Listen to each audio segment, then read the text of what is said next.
Hola chicos, hoy voy a hacer un unboxing de 4 minis perfumes. Estos perfumes son de Paco Rabanne. Empecemos.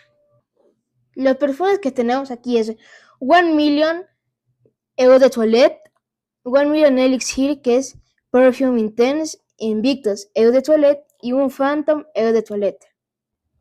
Estos perfumes son bastante conocidos, en especial el 1 Million Elixir y el Phantom. Para empezar, tenemos el Phantom Eau de Toilette.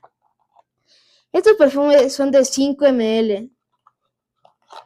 Miren, es muy pequeñito, súper bonito.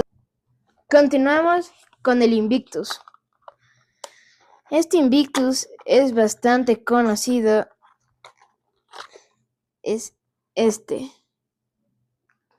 Son de 5 ml igual.